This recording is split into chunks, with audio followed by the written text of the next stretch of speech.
2학년으로 넘어가 보겠습니다. 1학년 때 세상과 내가 하나였다면 점차 그 사이에 균열이 발생하게 돼요. 그래서 이게 뭐지? 하고 세상에 보이지 않는 것들이 아주 조금 보여지게 됩니다. 그러면서 나타난 형상이 이 틈이 갈라지면 양쪽, 양극성을 보이게 됩니다. 그리고 아주 멀지는 않지만 상대편 혹은 사물을 약간 떨어져서 관찰할 수 있는 힘이 생기는 시기입니다. 우리가 발달 단계에 맞춰서 아이들을 교육한다고 하는데, 그러면 이러한 시기에 도달했을 때 우리가 어떠한 학습을 통해서 아이들의 발달에 맞는 혹은 발달을 도와줄 수 있는 그런 배움의 기회를 제공할까가 저희 애들 고민이고 주제이기도 합니다. 그래서 이러한 양극성이 조금 발현되는 이러한 시기 때는 이것을 돕기 위해 수직선이 이제 등장을 합니다.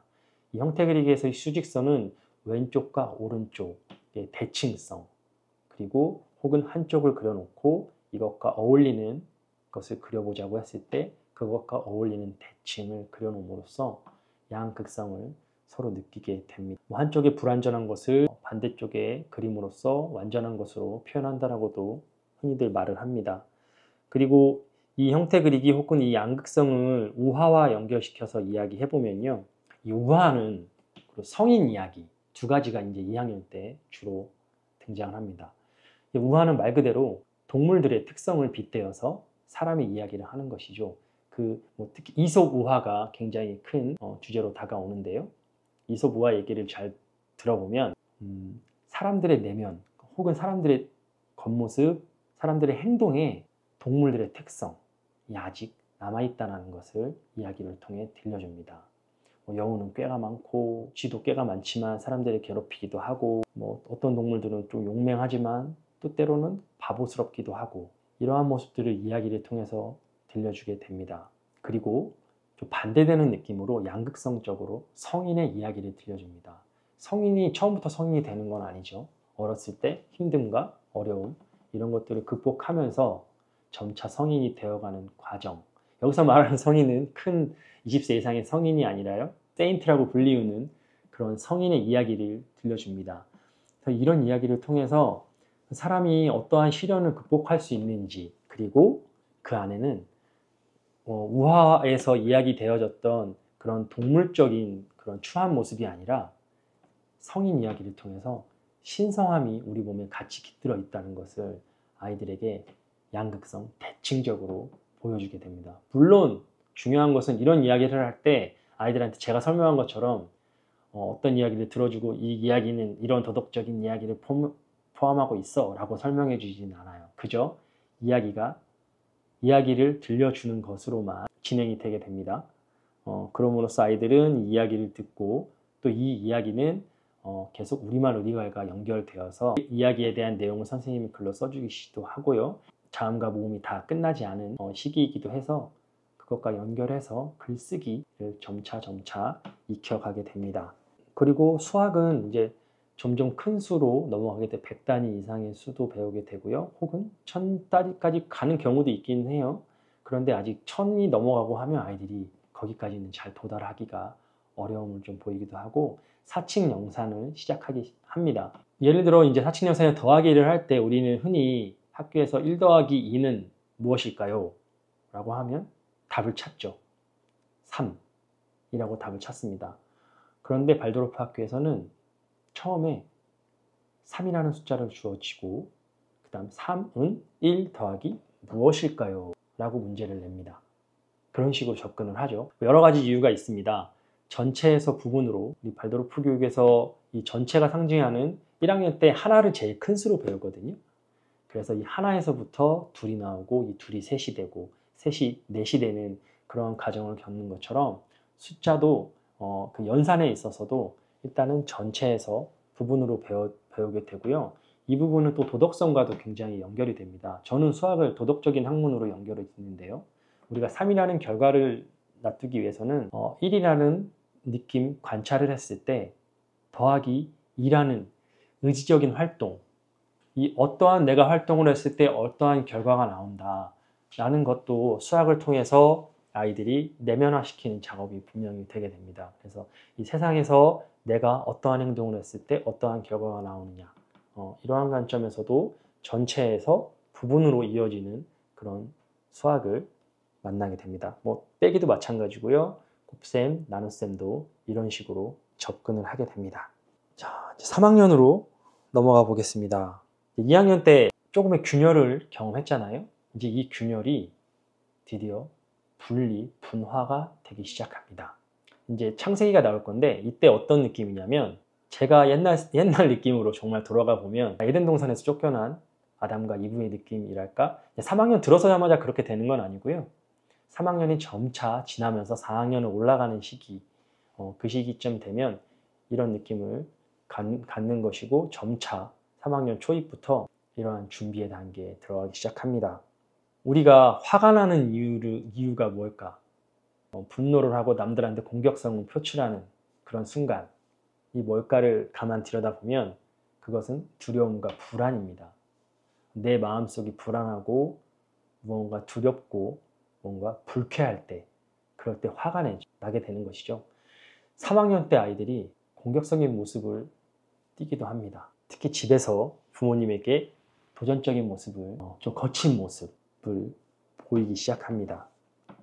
그럼 아까 말씀드렸듯이 이제 분화가 되기 시작하는 겁니다.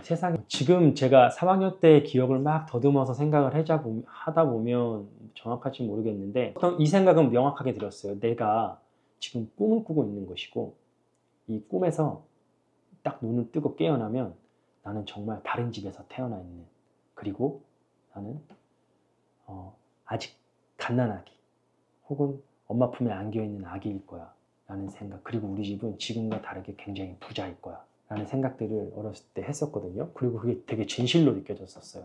그 잠자리에 들 때, 이 잠자리에 들고 나서 내가 아침에 깨면 나는 다른 집에 있을 거야 라는 생각들을 했었고, 그리고 우리 엄마 아빠가 혹시 진짜 내 엄마 아빠가 맞나? 내가 어렸을 때 나는 산부인과에서 내가 박였을 거야 라는 질문들을 했고, 그 시기 때쯤 어머님한테 나는 어떤 산부인과에서 태어났는지 물어본 적이 있었던 기억이 명확해요. 골목길을 걷다가도 문득문득 그런 생각이 들었어요. 지금은 나는 꿈을 꾸고 있는 것이고 이 꿈을 깨면 나는 완전히 다른 세상에서 살고 있을 것이야. 이 시기가 3학년 때 시기입니다. 보통은 되게 판타지로 느껴지고 그래? 그럴 수도 있겠지라고 생각하지만 그 내면 속에는 불안함이 잡고 있는 것이죠. 세상과 내가 하나였다가 떨어지는 느낌이 어떻게 표현을 해야 될까요? 내가 마음 먹은 건 저 사람도 알 수 있을 것이고 내가 이렇게 생각하면 엄마도 알 수 있을 것이고 선생님도 내가 표현을 하지 않아도 나의 마음을 다 알아줄 것이야 라는 그런 시기에서 이제는 나와 저 사람의 생각이 다르구나, 엄마가 내 맘 같지 않네, 혹은 선생님이 내가 아니었어? 라는 이러한 생각들, 내 옆에 있는 친구가 나와는 다른 사람이구나 라는 것을 느끼는 시기입니다. 그래서 오히려 더 갈등도 생기고 내 마음속에 불안함이 싹트게 되는 것이죠. 그러면 과연 아까 말씀드렸듯이 어떻게 도와줄 것인가, 이 시기 때.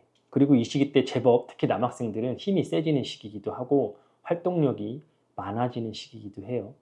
그래서 그러면 이런 것들을 어떻게 도와줄 것인가 라는 그런 과제가 우리 교사들 그리고 집에서 부모님들에게도 주어지게 됩니다.